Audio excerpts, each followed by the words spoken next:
long stretches and unhappy how they were a little bit choppy a bit. What did she say? Yeah, I mean this was their third game, and they maybe had a chance to get some of the kinks out that you would normally get. And I went into the game thinking we could score, and I went in thinking that it was going to be really hard to keep them from scoring. So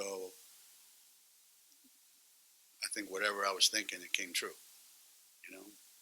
I know we can score, and I know we're not great at keeping other people from scoring, as you could see. And especially a team like that where, they're pretty good. Their perimeter players are pretty good. Their style of play is really hard to play against. And but for the first game out, I thought more good things than not. But the bad things were really bad. Let's put it that way. Geno, Paige in the first quarter, scoreless, only took one shot, and then was like guns blazing after that. You've talked before about how she shouldn't wait for the game to come to her. It seemed like she kind of did that today. Was that kind of what you saw, and did you have to say anything to get her to be more aggressive from that point on, or did she kind of have the maturity to know she had to step up?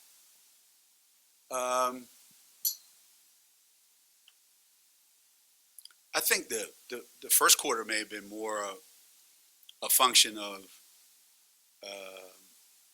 how E and Kristen got started, and getting out in transition a couple times, and E knocking down a couple threes. So it really didn't bother me that much that first quarter, but then the second quarter we made a concerted effort to get her more involved, and and then the more she got involved, the more we kept looking for her. So it just kind of snowballed from there, and she's pretty good, right? So we just don't want to forget that she's pretty good. We should try to get her involved more often. Coach, we talked about Paige being pretty good on offense, as you just explained, but we've also talked about the minutes. She played 40 tonight. You've told me that's less than ideal. How do you address that moving forward? Maybe I won't address it. Maybe she'll play 40 every game, or at least play until I think the game's in hand. But ideally, no, you don't want that. You don't want to have to. But when you're playing a team that has so many ways to score, you just have to keep your best scorers on the floor as long as possible. So that's why probably Paige, E, and Kristen were out there so much. I don't know that every game will be like that, but today that's just the way it played out. Aaliyah's stat line doesn't really. Am I good? Aaliyah's stat line doesn't really jump out at the page, but it seemed like she was really impactful today when she was on the court. What did you see from her? The same thing with all of our post players. They just commit dumb fouls, and they put themselves in. They put themselves on the bench. It's like, I want to play. I want to play them. I want to give them opportunities to play, but they got to help themselves too. They got to make sure that they stay in the game. Some of them were just silly, because you said it best. When Aaliyah is in the game, she impacts the game, and then it disrupts the flow for her when you got to come to the bench because you're in foul trouble. So you're kind of always stopping and starting. You don't get a chance to really extend it. So I'll tell you what, the best play of the night was that she made a three. And that's something that we've been dying for post players to be able to do, you know? And it wasn't an easy day for the post players because there wasn't anybody for them to guard. So if there was two of them in the game, one of them was always caught guarding a guard. So it was really difficult, you know? But I thought Aaliyah had a huge impact on the game, no question.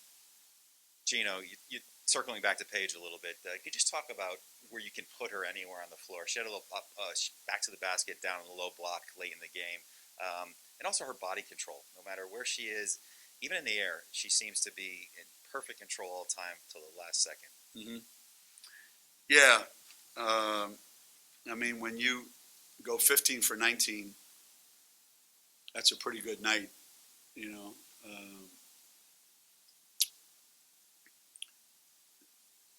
There isn't any place on the floor that she can't play. There isn't any place on the floor that she's not comfortable. And there isn't any situation that she finds herself in that she doesn't know what to do next. And we were going to, after we got that bucket on the post-up, we were going to run it again. But it was after a dead ball, and Arkansas changed the matchups.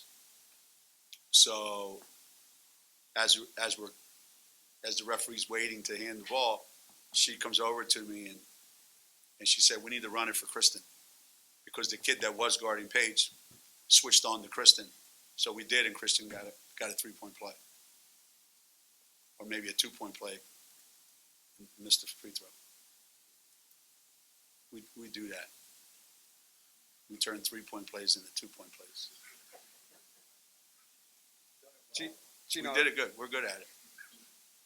how much does her efficiency when she's shooting like that just make the defense have to be mindful of so many things? It seems like she would make 2 or 3 floaters in a row, and that's exactly when next she'd be able to kick it to AZ to the left. Someone's wide open for a shot somewhere. Yeah, and I think if once our team, you know, realizes that the more they get Paige open, and the more opportunities that we give her to score, the more opportunities everybody else is going to get to score. The best way for us to get everybody on the team open is make sure that they have to double team, in some cases triple team Paige. And that's why we had the ball in her hands so much, you know, the last 3 quarters. I mean, those 34 points came in 3 quarters, right? She didn't score the first quarter. So, yeah, I don't know that she would have done that last year. I think she would have been a little more passive or pass happy. But I think this is, you know, this is more like who I want her to be. You know, what she have. You know, everybody thinks she's going to average 10 assists a game. I don't think so. She might still get 6. But I want her to have more opportunities to score, for sure. Geno, speaking of growth, Olivia looked like she was just kind of battling a little bit more than she might have done in past game situations, despite the foul trouble. Is that something you saw? She was just a little more, resilient tonight? Yeah. It's a weird dynamic because, one, we want our guards to have a lot of opportunities because they're good shooters, and at the same time, we thought we had a really huge advantage in the lane. And when those guys started getting in foul trouble, we kind of lost that. But no, Liv's been different in practice. You know, she's been much more aggressive, much more active. We just get her to the same thing with her and Aaliyah. Just stay out of foul trouble. You know, that was an issue last year. And, you know, we got to coach her better, I guess. And to me, that's fundamental in basketball. You can't foul. Like for 100 years, we fouled less than any other team in the country. Now, because we could score so easily, we just foul more. I don't get it. I just don't think good players foul people. They just don't. That's what makes them good players. Geno, they have pretty good size as well. But would you like to see a better job on the boards? It sounded like you were. Yeah, the first half we gave up 13 offensive rebounds, and I think in the second half we gave up 2. So we're slow learners. Took us a while to figure that out. And sometimes, that's a function of coaching, probably, function of, we can score easy, so we don't have to get down and dirty, like you're supposed to when you play this game. It'll get better. Our rebounding will get better. It wasn't good today. And it's hard to rebound when guys are firing up threes because they're all long rebounds. So it then becomes a matter of quickness. Who can get to the ball quicker? And they were quicker than us a bunch in the first half, but not in the second half. But then there weren't a whole lot of offensive rebounds for them to get. Not when you shoot that many layups. Geno, I know I ask you this question every time following the game after a loss, but again, 1,024 games without back-to-back losses, whatever, 60-something and out after a loss the last 28 years. It's a matter of scheduling, just if it was easy, everyone would do it, right? That's what I always say. If it was easy, everybody else would do it. But when we do it, everybody says it's easy. So I just stopped even trying to explain it, You look at who some of the people we've opened with are over the years, they haven't all been necessarily cupcakes, And that's coming on the heels of 10 years losing in the Final Four, right? 11 and 10, right? The last time you lost was coming off that. Yeah, well, shouldn't win it then. I knew there was a reason why we kept losing. Everybody will right.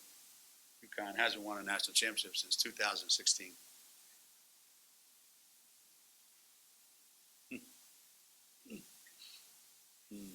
This is my first bottle of Dasani since yesterday at 4 o'clock. Just thought I'd throw that in there. On Friday, you talked about how Kara Walters came to practice and asked you if, I forget the exact quote, but if you have actual depth or if you just have warm bodies. Right. And I think Avina, Paige, and Kristen, I want to say combined for 51 points. So what didn't you see from your reserves and the bench that you Avina, Paige, and Kristen? Yeah. 51 out of 90? 95? That's half.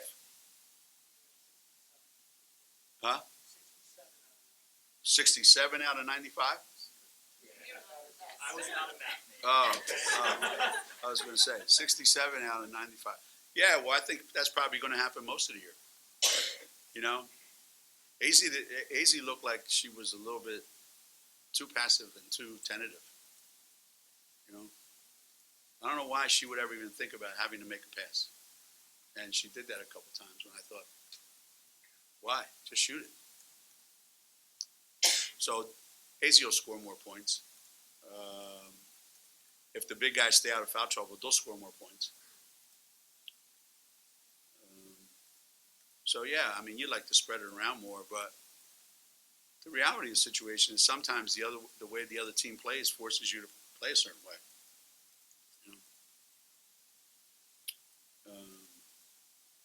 The only other alternative is we have to become a zone team. Just stand there, and I think that's a good kind of defense for this group sometimes. Just stand there, put your hands up, and you'll miss. I think I can coach that. Hey, do something. Miss. And then rebound and run down the other end. It's not bad. No getting through screens, no hard hedging, no switching. Miss. You know how many kids will want to come play here? Everybody in America want to come. Coach, what kind of defense you play? Miss.